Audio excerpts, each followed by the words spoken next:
Taiwan, a small island country located just above the Philippines and next to China in the south of Japan, has high technology and the rise in the economy of the goods sold to the whole world.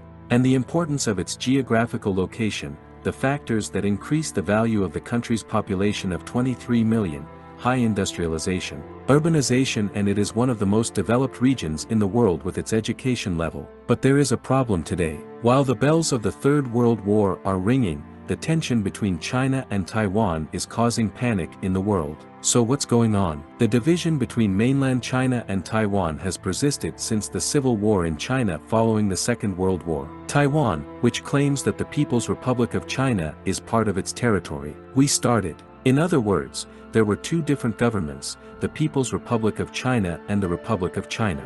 Until 1971, which government would represent China at the United Nations was a controversial issue. The Republic of China, or Taiwan, continued to be recognized by most NATO countries as the legitimate representative of China. The Warsaw Pact countries are non-aligned countries, and some Western countries, such as the United Kingdom and the Netherlands, have chosen to recognize the controlling People's Republic in mainland China as the legitimate representative of China.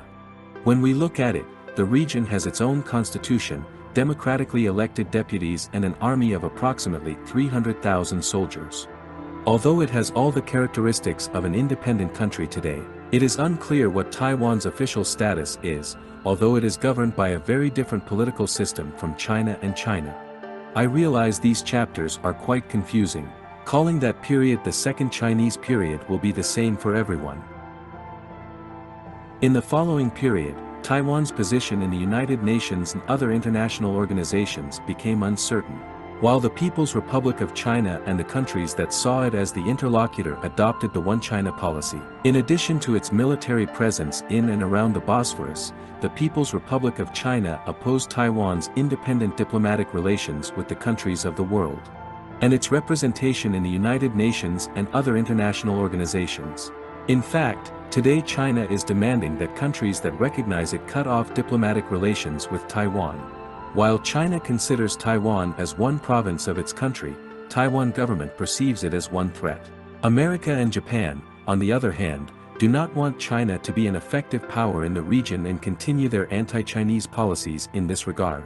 First of all, it should be known that in 1953 U.S. President Assad Rover was elected.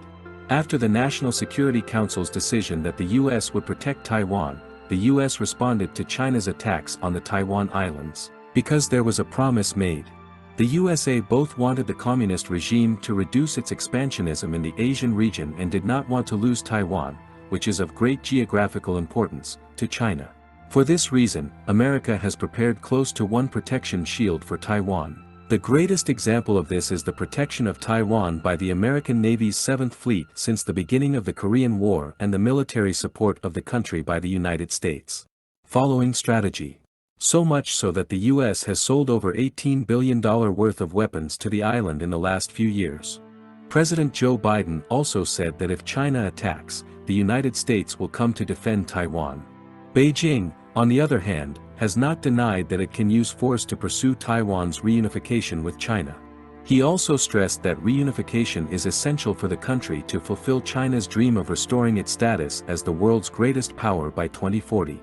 Increasingly, China is sending its troops to bombard the periphery of Taiwan, while also sending warships through the country. Taiwan Strait as a show of strength. In response to all this, Taiwan is preparing for war. Alert exercises, shelters for civilians, assembly areas, weapons depots and more have been set across the country. The situation in China is complicated. Look at these images. The Chinese Army .22 SAM air defense systems are being sent to Fujian province. To understand the aggressive attitude towards Taiwan, you need to listen to the following statements of the Eastern Command of the Chinese Army. Bury all the enemies trying to invade and be ready for the alliance war. Briefly, the situation.